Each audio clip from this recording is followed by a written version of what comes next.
Simba es un proyecto gratuito de promoción de la lectura. Ayúdanos a que nuestros libros lleguen a más gente compartiendo lecturas en las redes sociales. Si puedes y quieres, también puedes hacer una donación para mantener el proyecto y posibilitar que nuestra biblioteca siga creciendo.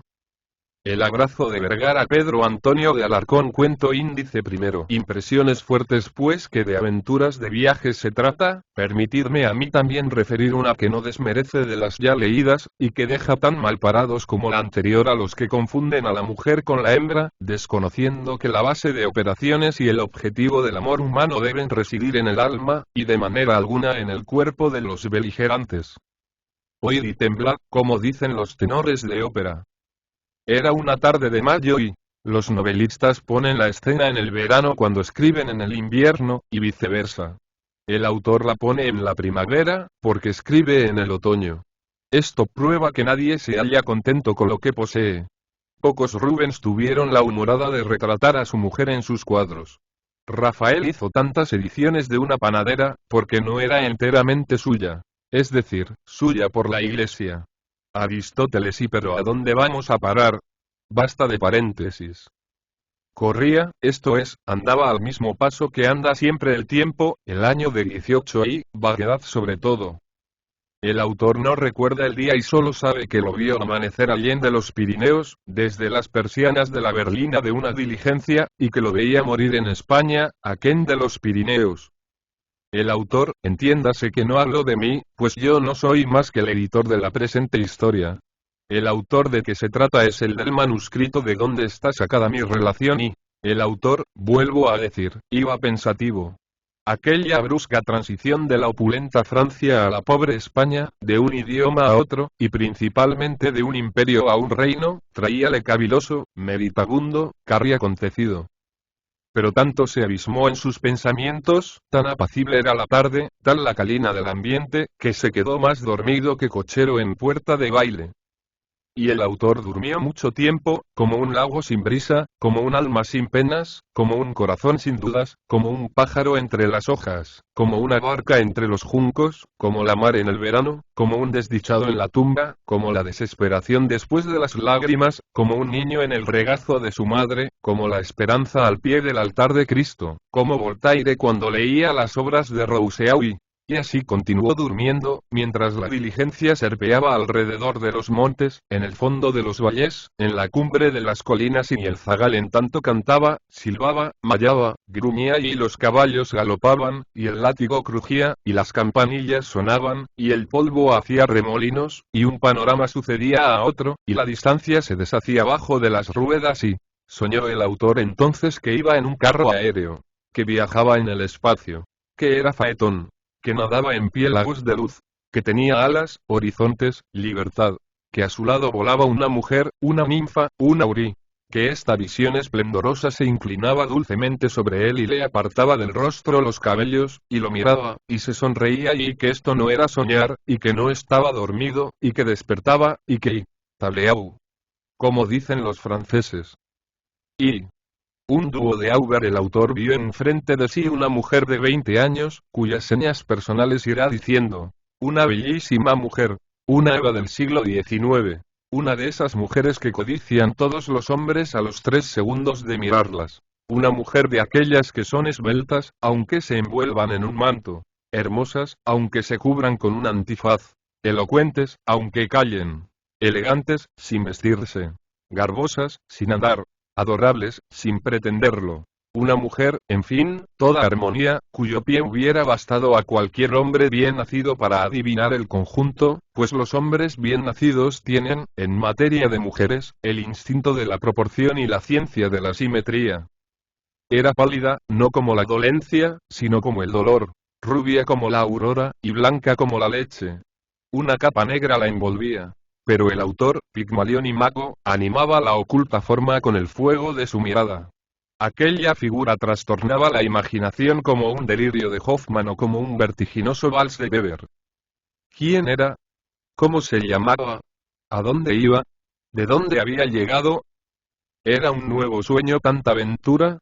Verse solo con semejante mujer, solo y lejos del mundo, empaquetado con ella en un cajón de 2 varas de longitud y una de anchura.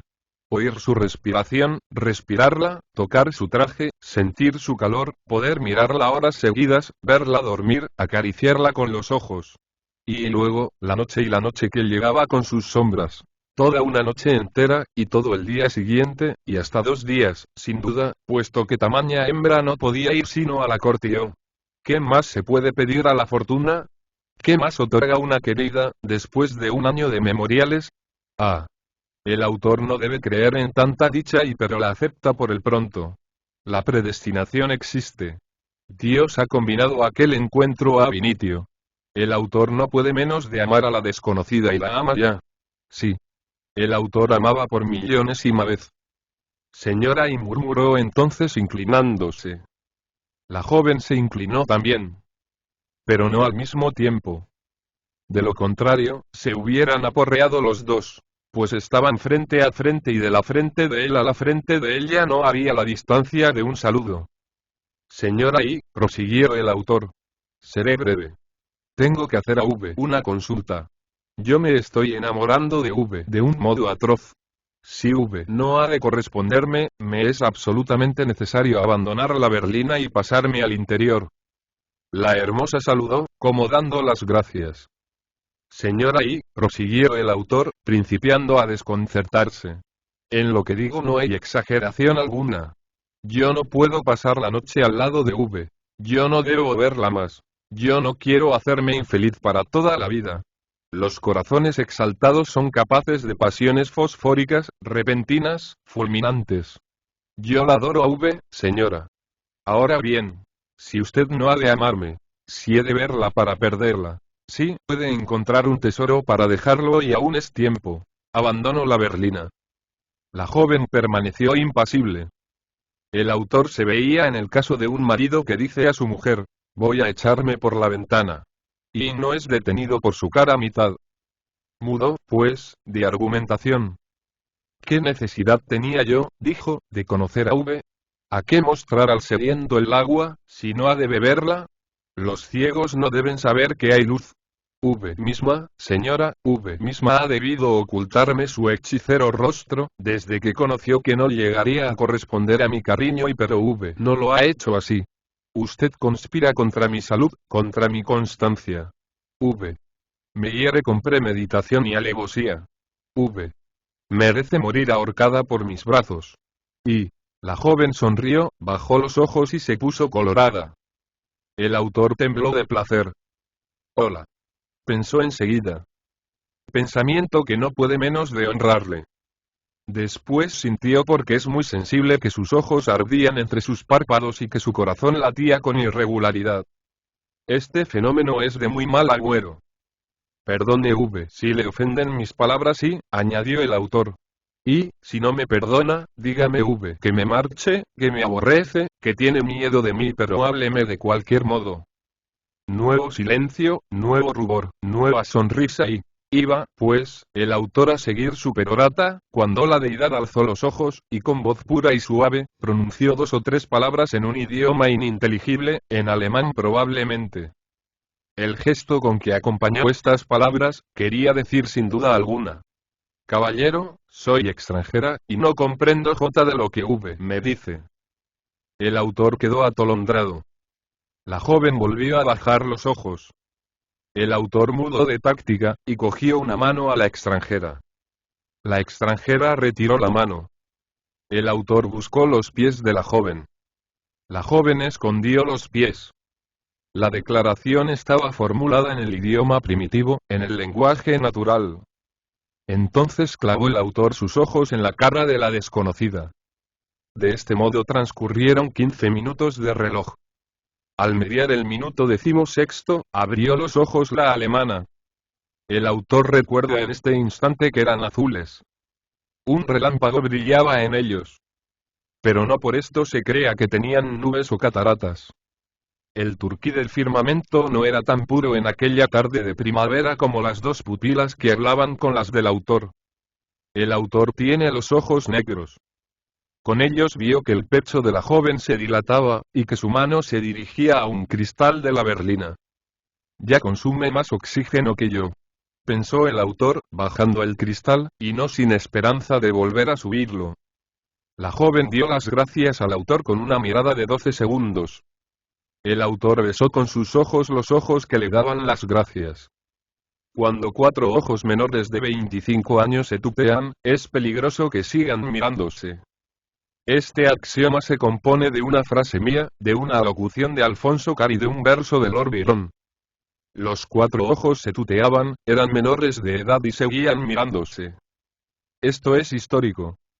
De pronto le ocurrió al autor la siguiente idea. Esta joven estará despechada porque no he vuelto a cogerle la mano, privándola, por consiguiente, del placer de hacerme otro desaire. Y es que el autor conoce que las mujeres gozan tanto en hacer un desaire, como en otorgar un favor. Las calabazas son el placer de la cabeza. No acabó de ocurrirle este axioma, cuando cogió de nuevo la mano de la desconocida. La resistencia fue leve, hipócrita, rica de monadas. La mano quedó presa. Y no estaba bajo cero. La mano es el termómetro del amor, los ojos son el barómetro y el corazón el cronómetro. El autor estrechó, pues, el termómetro de la sajona. La sajona apretó por su parte la mano del autor. Los ojos del autor dijeron entonces una cosa muy atrevida a los ojos de la beldad. La beldad miró la hora en un bonito reloj que pendía de su cuello. Asomóse a la ventana, y exploró el camino. El autor repitió la intimación. La alemana dijo con un ademán. Espere V. Estaba anocheciendo.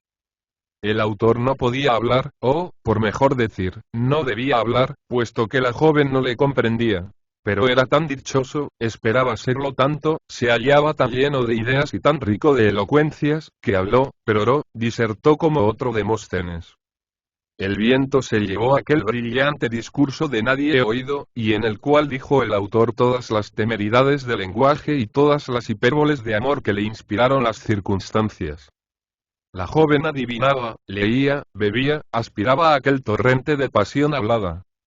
Y es que la elocuencia tiene su magnetismo, que subyuga a los mismos sordos, y a los irracionales, y a la materia inorgánica y... 2 o 3 palabras erizadas de FFFF y NNNN constituyeron la réplica de la teutona a aquella ardiente improvisación. De esta manera transcurrió media hora de ruido vano en español y en alemán. La noche llenó de obscuridad la berlina. La joven volvió a explorar el camino, como para ver por dónde caminaba. El autor sentía que le faltaba la respiración, a medida que iba obscureciendo. Al fin se hicieron las tinieblas impenetrables. Entonces, y solo entonces, extendió el autor los brazos hacia la desconocida. La desconocida no esquivó aquel abrazo. Su divino talle se dobló hacia el autor, como la rama de un limonero se inclina al peso del codiciado fruto y, el autor creía tener colgado un cascabel de cada oreja. Tanto le silbaba la sangre en los oídos. La extranjera acercóse más y, ebria, palpitante, enamorada. Echóle los brazos al cuello, y... ¡So! Dijo el mayoral a las mulas en aquel instante crítico. La diligencia se paró. La portezuela se abrió al mismo tiempo. La joven se escurrió de entre los brazos de su víctima. El autor tuvo miedo de sí propio. El mayoral dio la mano a la joven para que bajara del carruaje, diciéndole con socarronería. Vamos, señora. Ya estamos en Vergara y aquí tiene V a su esposo, que llega con los brazos abiertos y... ¿Dónde estás, Juanito? Exclamó la alemana en el castellano más puro que se habla en Castilla la Vieja. Y se alejó gritando. Buen viaje, caballero. Aguri. El autor se hundió en el último rincón de la berlina. Su mano tocó una cosa muy suave. Era una tarjeta. El autor encendió un fósforo, y leyó lo que sigue. Luisa Corsetera procedente de París, Madrid, calle de Alcalá, Numi. Aquel abrazo, el único que Luisa ha dado al autor, se conoce en la historia de Dos Corazones con el nombre del abrazo de Vergara. Y... se rompen las hostilidades, amigo lector. El título de la presente novelilla te hizo creer que se trataba de Espartero y de Maroto y... ¡qué lamentable equivocación! Madrid, 1854.